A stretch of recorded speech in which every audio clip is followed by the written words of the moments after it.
It's exciting to welcome you to our second season of the January series in July. My name is Michael Wiltskett, the director of the series. As we left our series in January, I challenged us to continue being curious. The gift of curiosity is that it can always be there, and summer sometimes allows us to be even more curious. Travel or a change of routine allows us to experience new perspectives and ideas. The January series is grateful to our underwriters and supporters for enabling us to share 3 more opportunities to be curious. Today, we are joined by Professor Kevin Timpe, the Jellema Chair in Christian Philosophy here at Calvin University. Today's conversation will focus on the philosophy of disability and larger questions that Kevin's been studying. We are joined by a special guest interviewer today, Professor Nick Wolterstorff, Emeritus Professor of Philosophy both here at Calvin and at Yale University. Kevin's research challenges us to all think more about inclusion, disability, and how the church can be a better place when we invite disabled voices into the conversation. Enjoy week 2 of the January series in July. Good morning, Kevin. Good morning, Nick. I look forward to this very much. Me too. An opening disclaimer. I have thought, regrettably, I guess, very little about disability. You have thought and written a great deal about it. So this is not going to be a conversation among two people equally informed, but it's going to be, by and large, my prompting you to present to our viewers some of what you've thought and written about disability. Let me just say to the viewers that I view what Kevin has written in a few books, essays, and so forth as a really important contribution to thinking about disability. So Kevin, you've devoted a great deal of your time, as I've suggested, of your time as a philosopher, to thinking and writing about disability. What prompted you to do that? It's a more common topic, but reading your references makes clear to me that it's a more common topic among philosophers than I had thought it was. But still, I know the literature of contemporary philosophy fairly well, and the discussion about disability is, to the best of my knowledge, a minor part of it. So what led you to spend a good deal of your career on this minor topic? So for me, like for many folks that work on the topic, it came out of our lived experience and our family's lived experience. And up until about 15 years ago, I was in the position that I think a lot of folks are, not having thought carefully about disability, either just as a person or as a philosopher. My wife and I have 3 children, and the oldest, a few months after he was born, was diagnosed with an extremely rare genetic condition. There's only about 70 known cases in the world. How many? About 70. 70? Yep. Wow. And so part of that has meant a great learning experience for us. That genetic condition highly correlates with an autism diagnosis and an ADHD diagnosis. And so from the time he was about 6 months old, we've been figuring out what this means for us as parents. When he was in 1st grade, we discovered that his public school had been educating him in violation of both state and federal law. So we had to educate ourselves enough to sort of push back on what he deserved. And at the same time, I was coming up to my first sabbatical, and I had written a lot of my earlier scholarship, as I think you know, on issues related to free will, Yep. moral responsibility, and agency. And I thought, since I'm now devoting so much of this other part of my life to thinking about disability, maybe I'll turn some of my scholarly work towards thinking about disability in general and disability's impact on agency. And so for me, the turn was just our family was thrown into a situation that we didn't understand. I wish I had thought more about this before, but it just became clear to us that we would have to be dealing with this for a while. We'd have to be thinking about it. And it's been extremely rewarding as a philosophical topic to me. There's just so much interesting work in metaphysics, epistemology, ethics that relates to things like disability, much like there is that relates to issues of sex and gender that have been wonderful for me to think about and be able to teach about. So that's interesting. So it hasn't been this narrow topic, but it's opens itself up to lots of other topics. Yeah, so actually over the last 3 to 5 years, I've written a lot more broadly than any other time in my career. And the common theme is disability. So I've got a paper with Joel Michael Reynolds about social epistemology. I've got a couple of papers I've got, I think, 3 papers now in social philosophy about structural injustices as they relate to disability and education and public policy. I've got work on sort of the metaphysics and ontology of disability. And then there's all sorts of really important ethical issues about how we treat folks in our communities. So I've got work connecting ethics to Wow, that's fun. disability. You've got 50 years of writing ahead of you. So Kevin, there are, this continues that topic actually. There are a number of things, couple of things that I very much admire in your writing, and one is this. Let me give a stereotype of 2 kinds of philosophers. One kind of philosopher, let's just call him the classic German philosopher, 25 years old, has a vision for a system, 13-volume system, let's say, allows nothing to distract him, absolutely nothing to distract him. He hopes to finish the 13th volume shortly before his death, so that he won't be left with, without something to do and so forth. That's one kind of philosopher. The inner-directed philosopher, not allowing things that happen to distract them from their philosophical goal. The other kind of philosopher is the philosopher that allows what, as it were, God drops on his or her doorstep to become a topic of reflection. And you've been very much that second kind of philosopher. God has dropped this on your doorstep, and you, instead of walking over it or walking around it, you've taken it up, and that's admirable. What kind of psychological question is it? What do you understand yourself well enough to say why it was that you didn't just, like most philosophers, step over or around it? Well, in part, the answer is that for me, philosophy has always been sort of where I found myself. Okay. It was in college when I first took a philosophy class that I was also thinking about issues about freedom and responsibility and religious belief and the nature of faith. And so for me, philosophy in some way has always been an attempt to understand the issues that sort of dominate my inner psychological and philosophical life. But I do think that there's a way in which sort of that tendency is heightened with my work on disability. And part of that is just over the past 10 years or so, I've been thinking more and more and shaped more and more by feminist philosophy and the emphasis there on taking seriously not just sort of idealized systems of thought, but the kind of world that we find ourselves in. And so I've been doing that more and more because I found myself in a situation that I don't understand, that the people around me don't understand, that put certain kinds of barriers and difficulties. And philosophy has actually been really helpful to me in just trying to figure out the lay of all of that land. Yeah. One of my favorite philosophy articles by Eva Kate is entitled The Personal is Philosophical is Political. And she draws very nicely the way in which our personal experiences, right, what God drops on our doorsteps, is connected with what we think about philosophically and what we think about as a community, right? Political here isn't just sort of the partisan American binary between Democrats and Republicans. It's sort of the Aristotelian view of the political, how we live together in community. Yeah. And what we've experienced, what I have been thinking about, and the way that I see the nature of community, both in general and Christian community, are all deeply interwoven in this way now. Yeah, yeah. Well, open candor requires that I confess that I've been the same kind of philosopher. I was the abstract philosopher for a decade or so until I was sent by Calvin to a conference in South Africa. And there I heard so-called coloreds in South Africa speak up and call for justice. And that, I felt that was a call from God. Mm-hmm. And so that's when I began writing in an advocacy way about justice.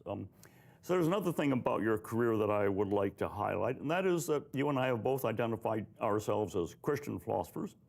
A good many of the viewers will be aware, I think, that over the past 50 years there's been a remarkable renaissance of Christian philosophical thought, at least in the Anglo-American world, less in the continental world. But there's been a certain narrowness about that renaissance. It is focused on beliefs, on religious beliefs, on is it responsible to hold religious beliefs? How do we understand the content of religious beliefs, God's omnipotence and God's all-goodness and so forth? And of course, religion includes beliefs, but it includes so much more.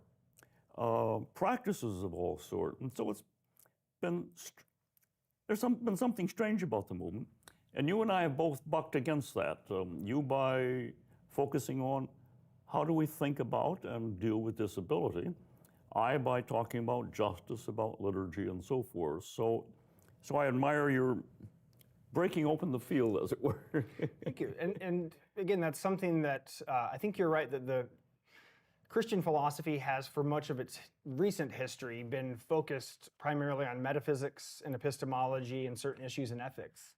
Right? Yeah. But there are other folks that have, like yourself, your work on liturgy, for instance. There's great work being done in political philosophy. Christian philosophers have sometimes just had a narrower range of the important topics. Yeah. And a lot of these other topics are just interesting in their own right. Yeah. How we think about the nature of gender, how we think about the moral value of animals, for instance. Yeah. But there are also things that I think connect very closely with the Christian faith. A few years ago, when your memoir came out, In This World of Wonders, Yeah. I loved hearing the story, how all these topics sort of fell on you, Yeah, and you right. never sort of sought to develop a particular part of your research agenda. They were kind of given to you. Yeah. But also I think my favorite passage in that book is when you're talking about education. You talk about how education isn't primarily content mastery, it's vista opening. And I love that phrase. And I think that sort of this broadening of Christian philosophical attention to the nature of families, our responsibility as parents, our responsibility to future generations, right? Like all of this range of issues to practices is a kind of vista opening for Christian philosophy that I think is a really good turn. I still happen to really like metaphysics and epistemology and issues and ethics. So it's not to say that those aren't appropriate topics, but there are more topics than a lot of the community has given time to, and I think this is a good development. Yeah, great. Okay, so let's, those are sort of introductory matters. Let's begin to get to the substance.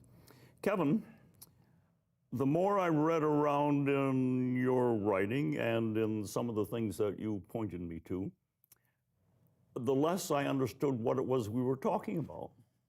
What is a disability? I felt my grip on the concept beginning to slither away from me. And then on page 102 of this fine little booklet, Disability and Inclusive Communities, I find you saying, what counts as a disability is a more complicated question than we often think. The exact lines of disability are blurry. Exactly. So let's talk about that a little bit. So, tell me if I'm just on the wrong track. A disability is a lack of an ability to do something, obviously, but it's not a lack of an ability to do any old thing. I can't jump 7 feet high, but that's not a disability. So thinking about it, it occurred to me that there must be, or maybe there is in the background, the notion of a normal person, and a disability is an inability to do something that a normal person of my age and gender would be able to do.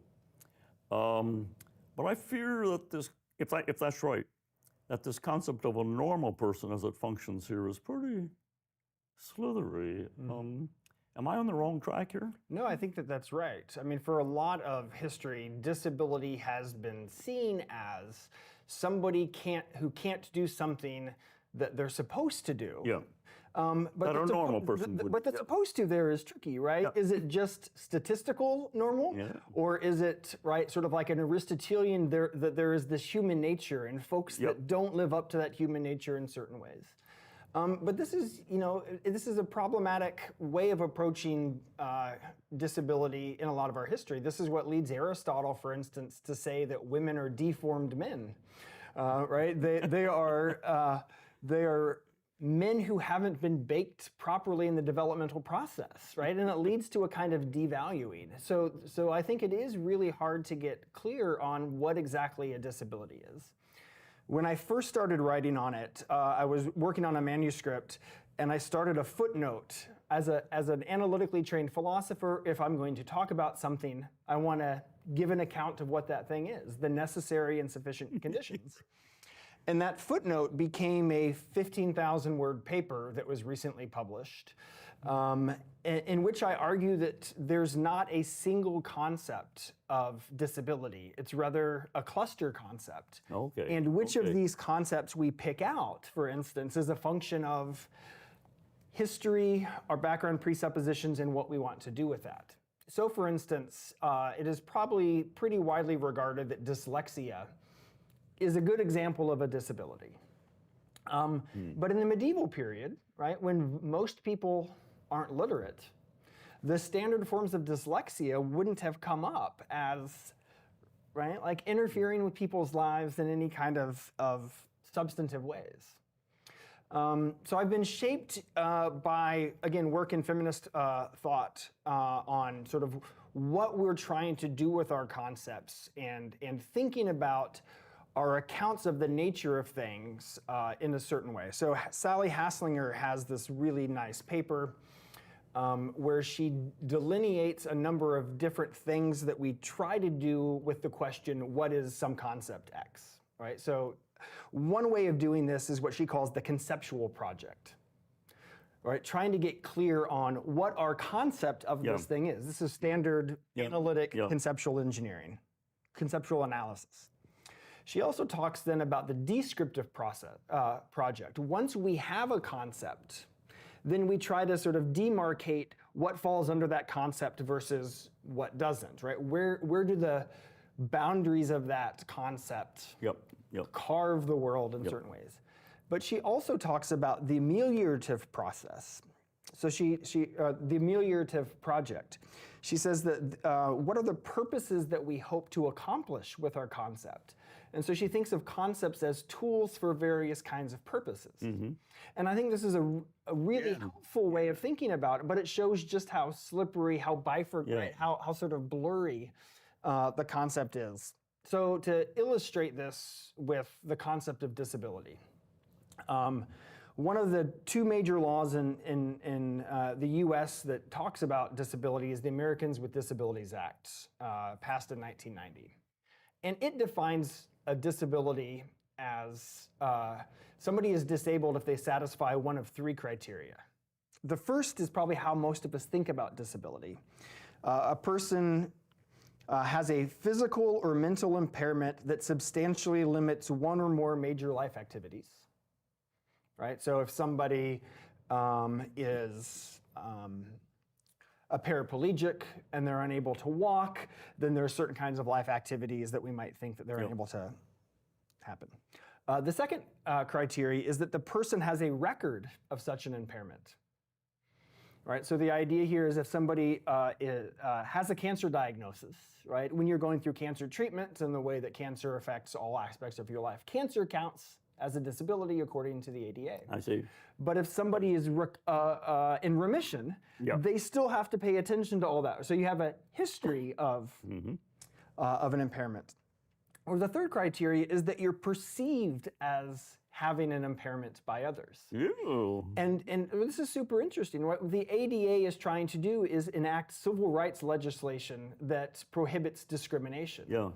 And so if what you're doing is trying to prevent discrimination against people, you have to pay attention to the work that other people's conceptions of a person is doing, right? So if you're trying to protect people from getting fired because they're not the right sorts of person. If a person has facial scarring, for instance, or a facial burn, right? Even if it doesn't impair their ability to talk or their ability to eat, or you wouldn't want somebody to be fired simply because they look a certain way. And so in order to accomplish what the law was trying to do, it had to have an understanding of what disability is that would function to do that, right? And so you also see this with respect to certain specific disabilities. There's at least two widely accepted criteria for whether or not somebody is autistic. There's a definition of autism in the DSM-5, the Diagnostics and Statistics Manual that psychologists and psychiatrists use. There's also an account of what having autism is in the other most important federal law about disabilities, the Individuals with Disabilities Education Act that governs public education. And the two definitions of what it means to be autistic actually differ, and it's possible to satisfy one criteria without the other, because the two laws that are giving those definitions are trying to do two different things. So in a recent book that I just started reading, Just Care, Akima Nishida defines disability in a really interesting way. She says that disability is, quote, a catch-all for whoever does not neatly fit into the notion of normal. While such a notion is also socially, politically constructed, right? And so sometimes disability in history has functioned as just a way of saying, you're not the right sort of person, you don't belong, we don't think that you fit into our community. And this is what we've seen play out in various kinds of ways, right? In the 19th century, for instance, one of the arguments given for why blacks shouldn't be granted their freedom to justify slavery was that blacks were biologically unable to handle freedom. And so that if we freed the slaves, this was argued by the president of the American Medical Association in the Journal of the American Medical Association. If we free the slaves, they're going to become disabled. And you also had a similar kind of move in the early 20th century debates about women's suffrage. Right, and this goes back to the idea earlier of Aristotle about that women are just biologically unable to handle because certain kinds of political rights because they're inherently emotional and not rational in the same way that males are rational. And so if we gave them the right to vote, they're not going to be able to exercise it. Well, they're disabled with respect to their emotional regulation.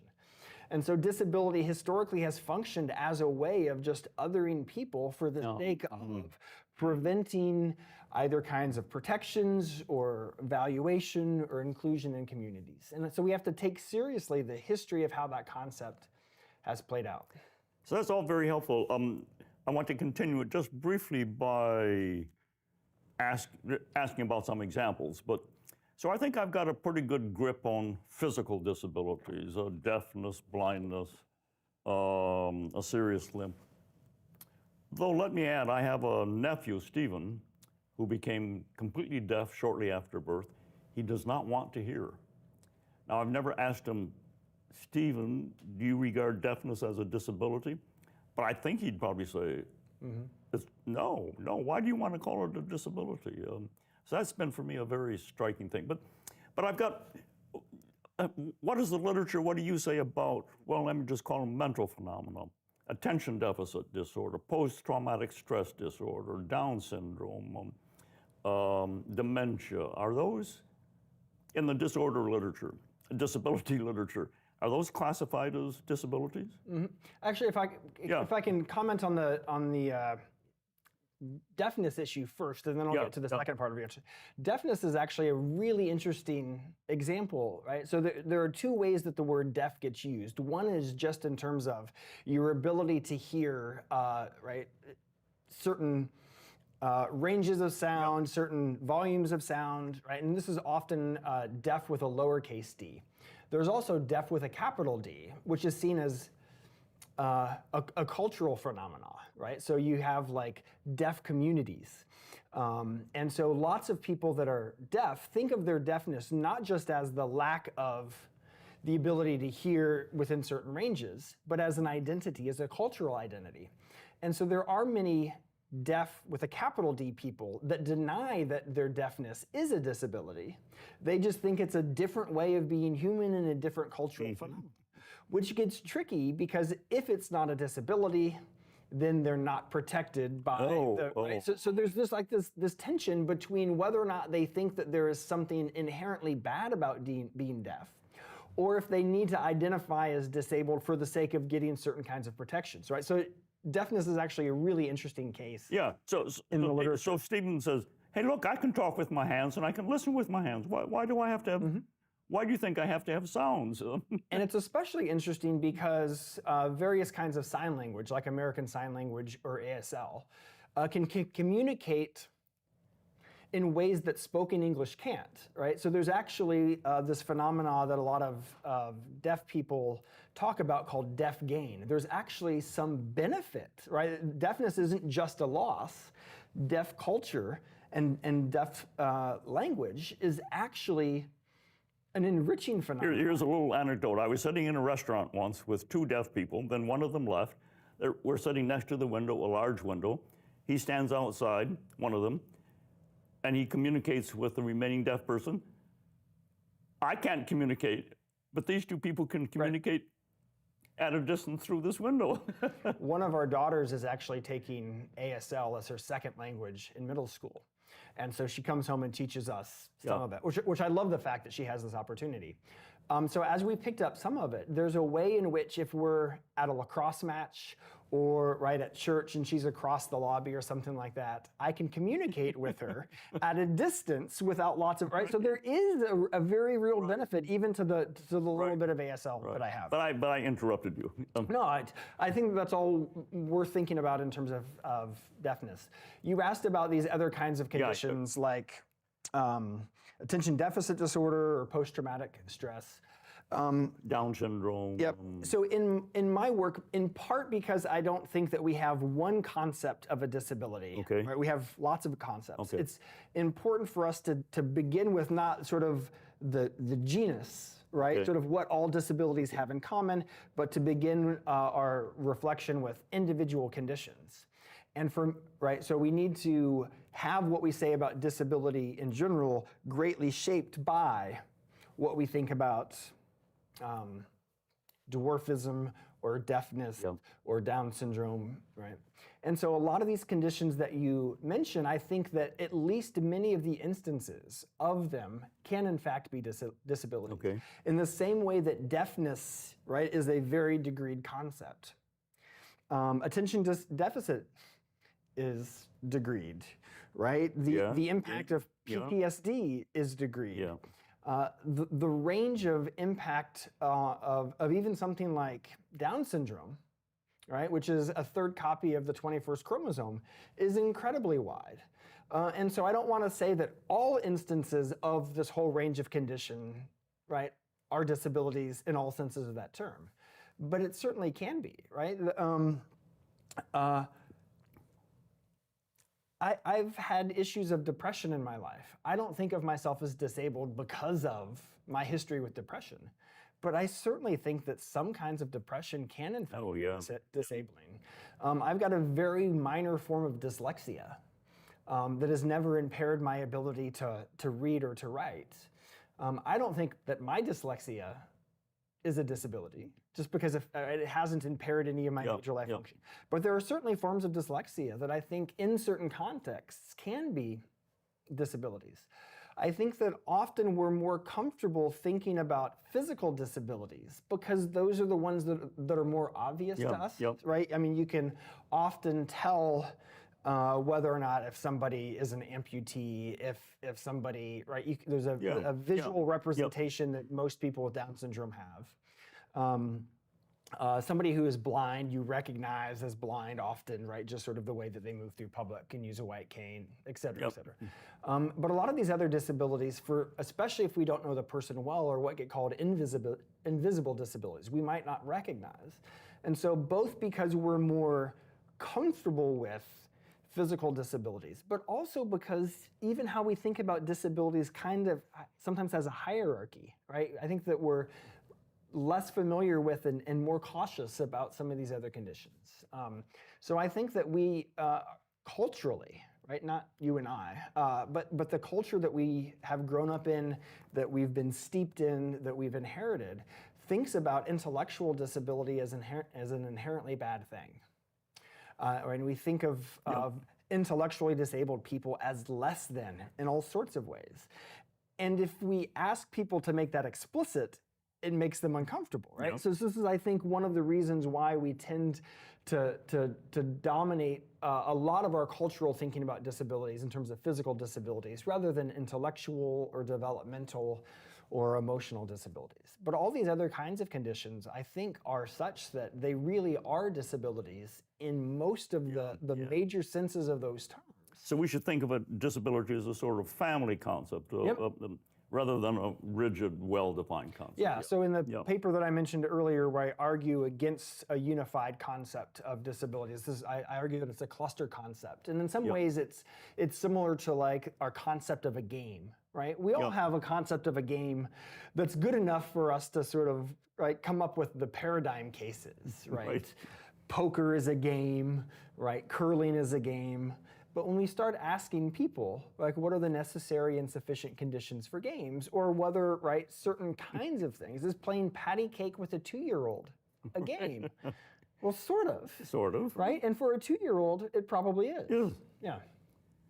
Yeah. Kevin, what I found a really illuminating part of your work was your calling attention to what you call the social dimension of disability. That, I feel stupid to say that it never occurred to me that but it clearly does have a social dimension. The inability to do something, some certain thing, often has something to do with the social and physical environment in which you find yourself. So, help us think a little bit about the social dimension. Some people, in fact, adopt what they call the social model. I'd read you as not going that far, but social dimension. So there's two primary ways that people think about disability. They get called the medical model and the social model. And there are other models too, but just for today, we'll just talk about two.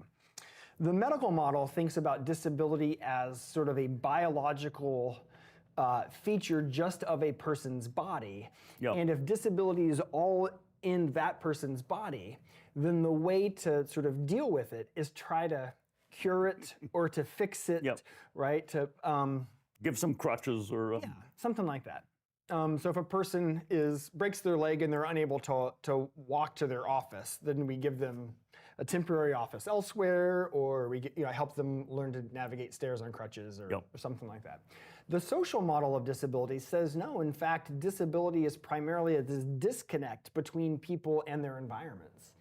And so what is disabling about not being able to walk isn't necessarily that your legs don't move in certain ways, but that you have to live and navigate and exist in an environment that is only built for people that can do the certain kinds of things, right? So if this is one of the pushes behind the ADA, if the only way to enter Congress in DC is to walk up these giant steps into the building, right? Then you have all these people that are excluded from certain parts of public life.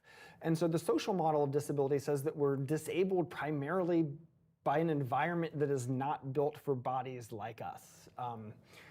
Sarah Hendren was at the January series this past year and has this wonderful book, What Can a Body Do?, where she talks about designing products and environments for different kinds of people. But for so long, our products, our environments, our buildings were designed for what we took to be normal folks, normal people, right? That it prevented lots of disabled people from being able to do things. So the social model says that we're disabled by the way that our environment excludes us from certain kinds of activities. I actually think that that's the right way of thinking about some kinds of disabilities. That what is primarily problematic about certain kinds of bodily conditions isn't the bodily condition itself, it's the way that our environments, our social interactions, right, treat the people with those conditions. So an example of this is autism. Again, autism is a very wide range of conditions. I suspect that in the future, what we now categorize as autism will actually become a number of different things. I see. But there are certain ways that autistics like to communicate. They typically have difficulty picking up on indirect communication, on sarcasm, right? They want everything to be spelled out and clear because the autism makes their autism makes their brain interact with communication in different kinds of ways. And so a lot of my research has been looking at autism, and what I think the difficulty, at least with respect to social interactions that most autistics face, is just that we have a set of interpersonal norms that aren't built for them, right? So there's a way in which we could talk about autistic culture and autistic communication as part of autistic culture.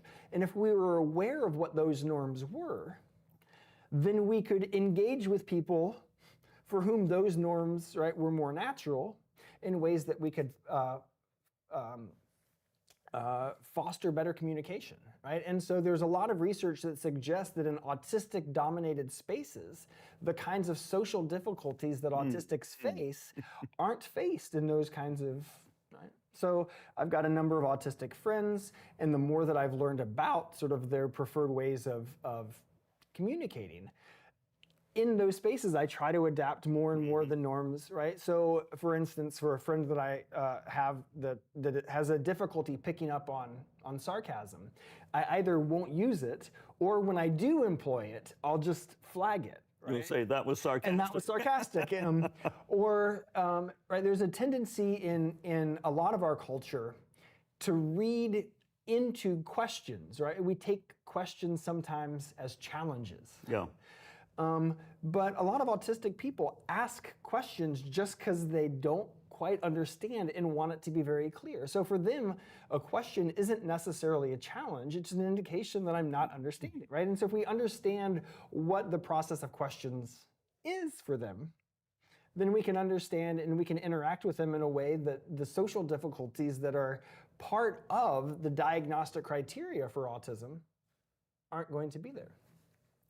Now, there are some conditions, I think, right, that the social model, I've just indicated that there are some that I think the social model gets right, but there are others that I think the social model can't fully capture, and even some disability scholars like Tom Shakespeare think this. So take bodily conditions that involve chronic pain, right? Chronic pain, I think, can disable.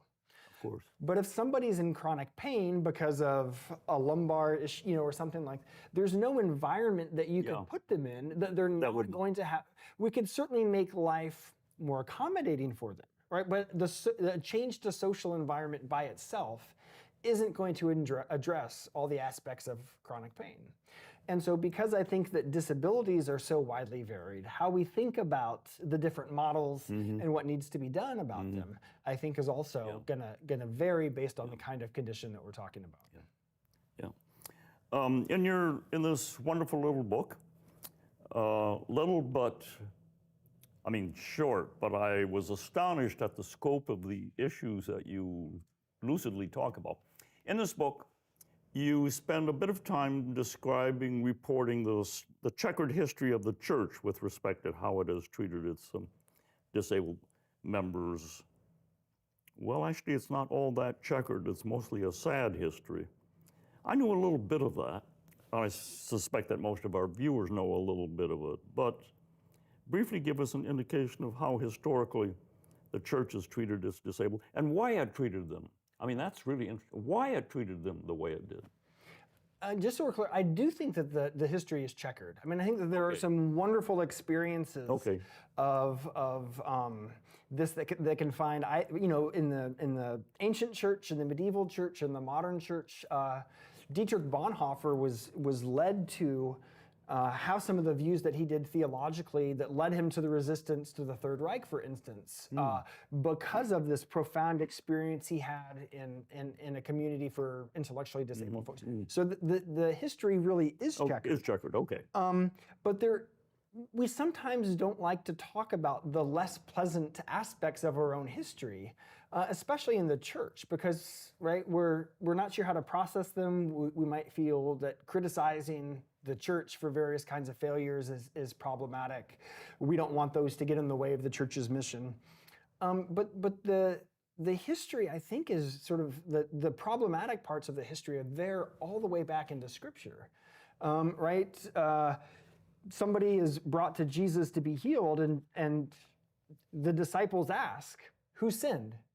This person or their parents? Yeah. And Jesus rebukes them, right? You're thinking about disability fundamentally the wrong way. But that question was in the air, obviously. Well, and it's not only in the air, right? There are so many metaphors that Paul uses short period of time later, right? One of the dominant metaphors for Paul about the nature of sin is blindness.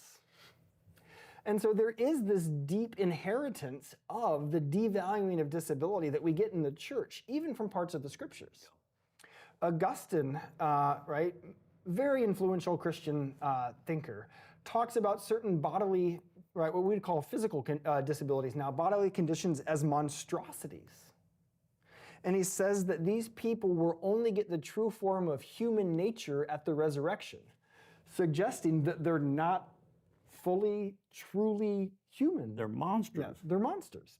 Now, granted, right, the Latin denotation and connotation of monstrosity is slightly different. Yeah. But it's shaped how we think about, right? Yeah. Yeah. Both monsters and disabilities all the way down through, right, contemporary fiction. Luther, for instance, I talk about in a paper. Now, Luther probably had a disabled scribe or aide that he was very closely connected with. So again, even Luther is going to be a complicated figure here. But there's a book called The Table Talk, and there's a number of different versions of it, and there are recordings of conversations with Luther. So he didn't write it, and the exact contents, right, varies between. But all of them all of them have Luther referring to a 12-year-old boy there near him in Germany as not human, as merely an animal. And in some versions of the Table Talk, he says that the boy is just a mass of flesh without a soul. Right? So even Luther there, right? You see this idea in a way that there's a certain kind of devaluing. Calvin, right? For all his wonderful teachings, I think there are parts of Calvin's theology that are problematic. Calvin's theology of the Eucharist, for instance, he takes the Eucharist so seriously that he, as a condition for approaching the table, wants any individual to be able to give a proper account of their catechism, right? To make sure that they understand the nature of the Christian life, to engage in this very deep, very profound practice. But if being able to give an account of the catechism is needed for the table, we've excluded all sorts of people, right, with intellectual disabilities.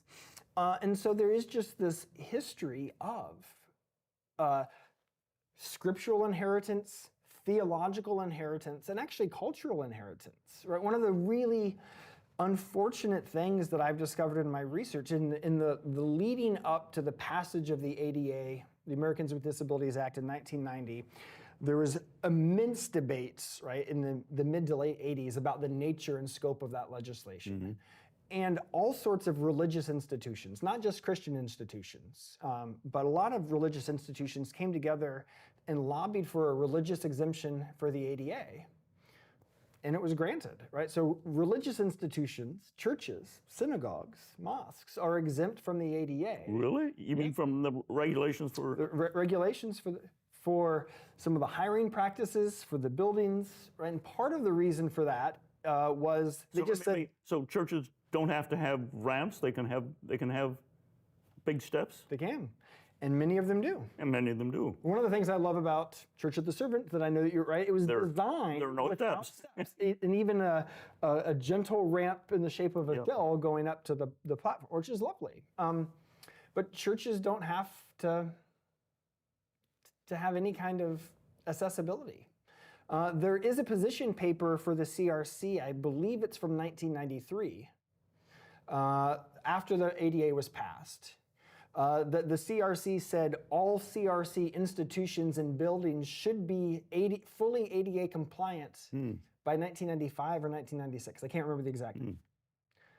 but we know that that's not the case, right? Almost, math is hard for me, 30 years later. But they're also worried about sort of the anti-discrimination for hiring practices, right? So again, the late 80s are the height of the AIDS scare. And at the time, lots of folks thought about HIV status as a gay disease. And so there's actually documentation that I have from some of the Senate archives where religious entities are lobbying for exemption from the ADA, because if they are bound by it, then they might have to have gay clergy, because they won't be able to fire clergy who are HIV positive, because that's covered under the ADA. And unfortunately, many disabled individuals, for all the problematic treatment that they find in the wider culture, think that the church is often worse, right? So autistics are only about 40% as likely as the general population to attend churches as adults. So there's something about the way that our religious communities, our Christian communities function, not always, right? But in general, make lots of disabled people feel that they're just devalued, that they're not welcome, that they're seen as second-class citizens, if citizens at all. Yeah. So do you have any general impression? Is, let's say, the North American church improving over the past 25 years? I think that there has been tons of improvement. There's been tons of improvement, again, in terms of American legislation with the ADA and the IDEA. There's actually a really robust theology and disability literature that's been growing for the past 20 years. Ben Connor over at Western Seminary, Sarah Barton, John Swinton has done a lot of great stuff, right? There's wonderful work being done, and in some ways, I think theologians sort of beat philosophers to some of these topics. I see. So there is, I think, this rediscovery of the church's mission and the importance of thinking about and living out that mission in intentional ways with respect to disability. So there has been improvement. But I think that while I think the improvement is good, it's been uneven. It's fragile in some cases, right? Some churches are known for being very disability welcoming and inclusive and affirming, and then they get a new pastor, and so much of that orientation was connected to the role and influence of that person, and right. So not just with respect to disability, but with respect to lots of things, the culture, the ethos, the ecology of a church depends on who is in certain kinds of leadership roles. So there's been great improvements, right? Anybody with any kind of mobility impairment can come to our church. We have we both attend Church of the Servant. There are no steps in the building. Right. There are ADA compliant bathrooms. Right, this low ramp to get the low ramp all the way up, and to see somebody in a power chair go up that ramp to read scripture. I found that. I think this is wonderful. Yeah. So there are great pockets, right? But the yeast hasn't leavened the entire loaf, so to speak. Let's talk about what you see as the overarching goal. You call it inclusion. It's not pity, though some pity may be involved. It's not empathy, it's inclusion. Oh, and you quote a slogan of the disability rights movement. In talking about in deciding what inclusion comes to, it shouldn't just be the able to speak up, but the disabled. Disability rights movement. Nothing about us without us. That's terrific. It's wonderful. So what's inclusion, and why is it important? Yeah. So the term inclusion actually doesn't have a super neatly spelled out sort of standard definition, and I use it in that book to basically pick out what Eric Carter, who's now at Baylor, describes as belonging. Right. So I care more about the content than the term itself. But he's got this wonderful resource where he sort of tries to illustrate different ways of thinking about disabled folks, right? In terms of these circles, and the little dots represent people within those. The first is just exclusion, right? And so people with disabilities are kept out of the community.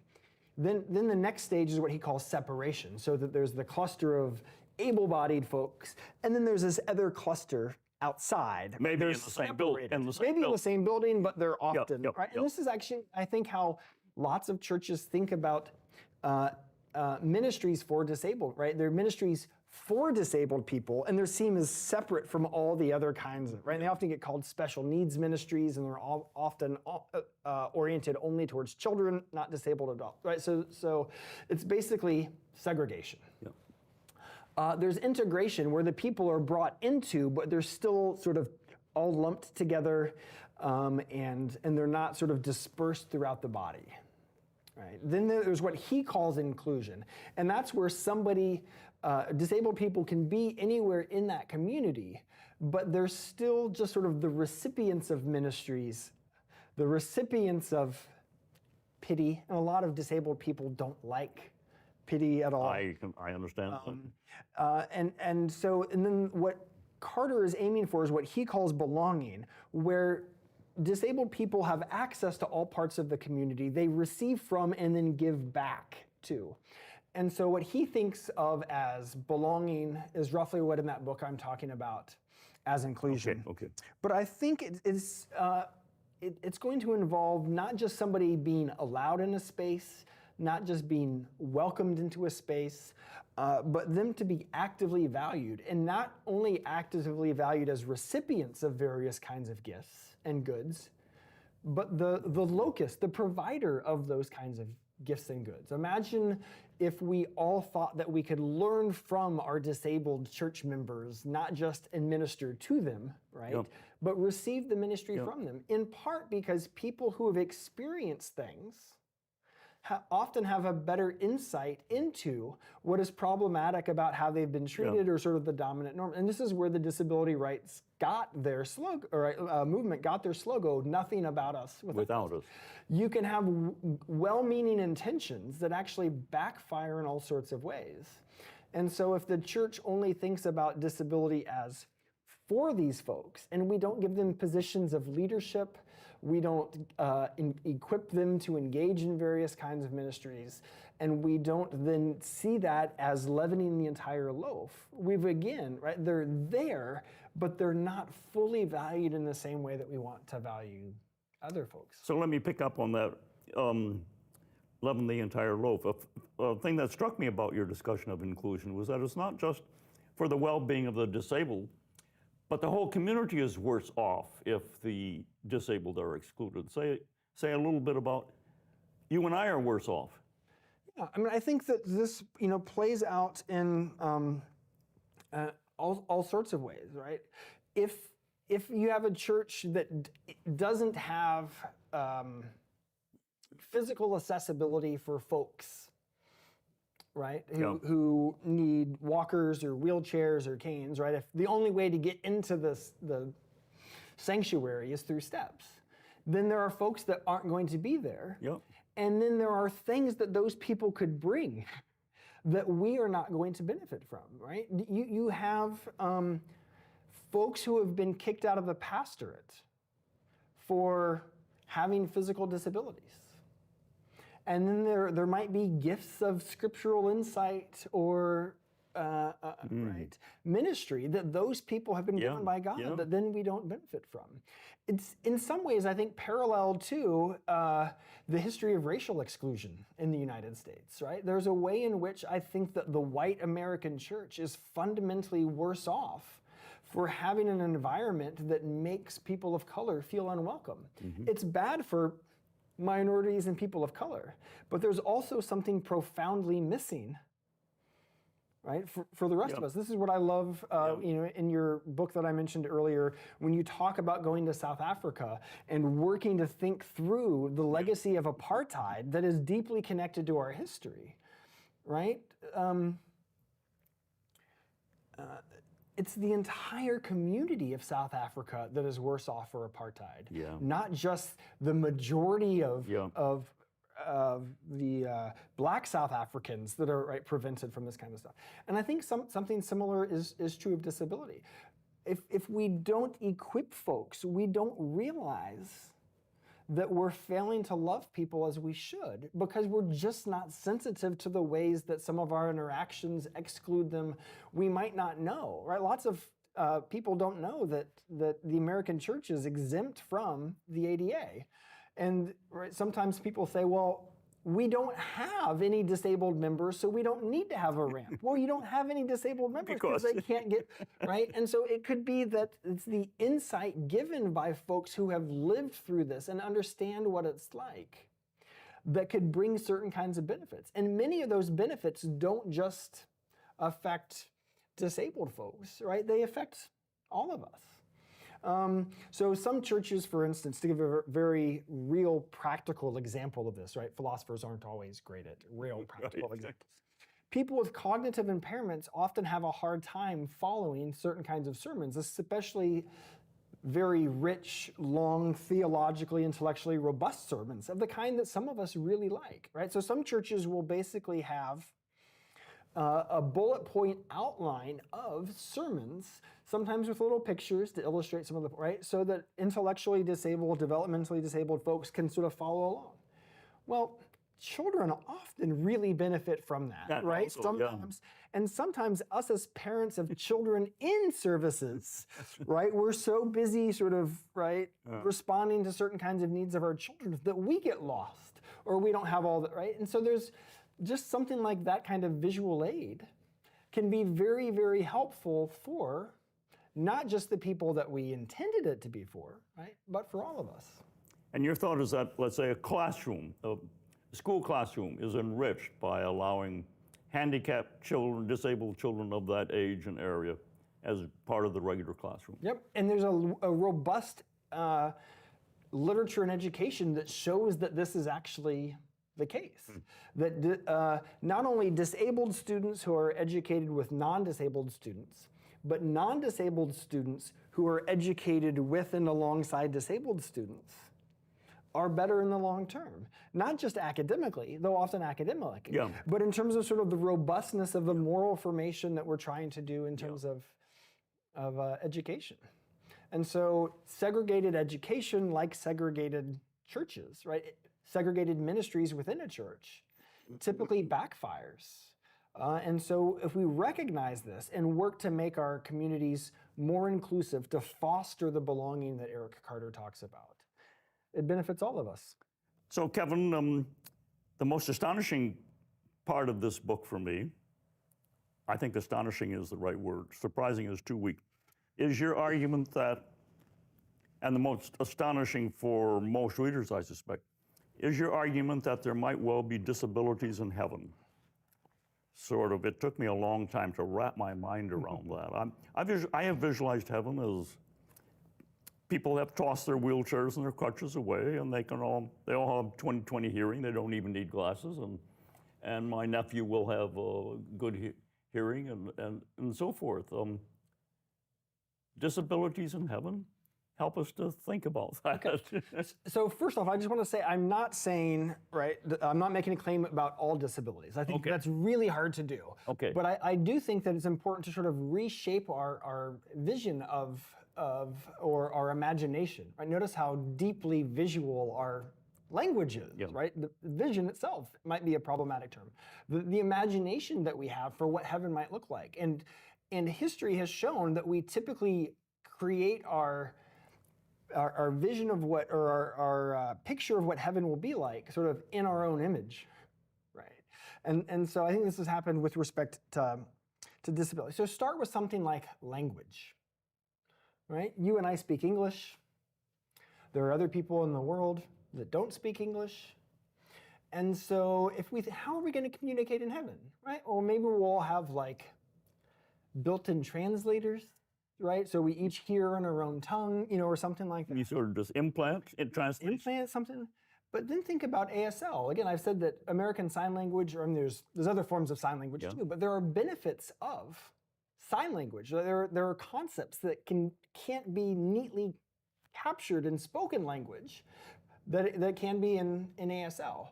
So imagine if we thought that the way that we can all communicate in heaven isn't just about spoken language, but about ASL, right? It's about visualized language.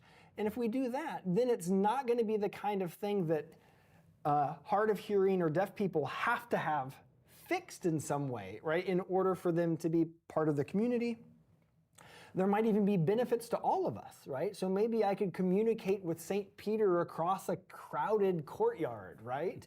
Using sign language rather than having to yell over the din of all the harps and cellos and whatnot that are there. Or again, think about the autistic norms that I talked about earlier, right? A lot of disability culture thinks about it as just a different kind of culture. And if we want to take seriously cultural variety, it's not just American culture that we need to think about in heaven, it's not just modern culture, it might be disability culture as well. Or here's maybe a different way to approach the question, right? Sort of when we think about heaven, what's most central? Well, perfect union with God. Through that, perfect union with love for and shalom, right, within sort of our communities with each other, maybe towards animals and the environment and all that kind of stuff as well, but just take sort of our union with God and perfect union with others. Is there anything about, say, only having one arm that prevents you from having perfect union with God? It's not clear to me that it does. Is there anything about only having one arm that would prevent you having perfect union with all other humans? Well, depending on how they treat you, maybe, right? But notice there that what can be the hindrance to union with your neighbor, love for your neighbor, peace with your neighbor, shalom, isn't something about them, right, themselves, but about how you treat them or how they're treated. And so when we think about our vision of what heaven should be like, if we center not just what we're used to, but what is needed for perfect union with God, perfect union with others, true shalom, right? It's not clear that there are any, right, that everything that we call a disability is inherently antagonistic to that, right? For all I know, right, there are a lot of sort of tropes where you see sort of the person who's a wheelchair user, right, like in the resurrection throwing off their, and a lot of rising up from the grave and they toss their crutches up into the air. Yeah. It's tricky because Jesus healed people, Yep. right? But Jesus often healed people. He didn't heal everybody, but he also healed them in order to restore them to their communities. Yeah. Right? And so we have to think about the healing narratives. But a lot of people that are wheelchair users, right, think about that as shaping who they are. In the same way that I think about my history as a spouse, as a parent, shaping who I am. And so to have to sort of get rid of that identity, right, for heaven, to them seems like a real loss. And it might be that God doesn't have to sort of throw off those parts of our history unless they prohibit, right, the central norms, the central goods that we're aimed at in heaven. And it's just not clear that disabilities are incompatible with that. Now, this is all speculative, right? Yeah, I've not yet been to heaven, but I think that so much of our vision, our imagination, of the way that we take heaven to be is shaped by the histories that we've been given. But it's often the dominant individuals, right, that get to shape that. And there's just a long history of, you know, the American white church typically thinks that race drops out of heaven. Heaven, yeah. Well, right, us white people, we have a race too, right? It's just not salient to us because it's the locus of benefit, power, and privilege, and not hardship for us. And so in the same way that I don't think that we have to let these histories of the other parts of our histories and our identities drop out, so too with heaven. Mm-hmm. And so that we ought to reimagine a broadening of the way that we think about perfect union with God and perfect love for neighbor. That's fantastic. Well, I guess it's time that we move toward a conclusion. This has been terrific, Kevin. Is there some topic I haven't covered that I haven't prompted you to talk about that you would like to talk about unprompted? I don't think so. I mean, this shows you just how, this conversation shows you how pervasive issues of disability are. Yeah. Helps us understand our histories. It helps us understand our social dynamics, our architecture, our architecture, our art. There's lots of good cultural discussions these days about the importance of media representation for disabled people, for instance. Mattel has come out with the first Barbie doll with Down syndrome. Oh my goodness. And a lot of parents that I know who have children with Down syndrome think this is a great representation, right?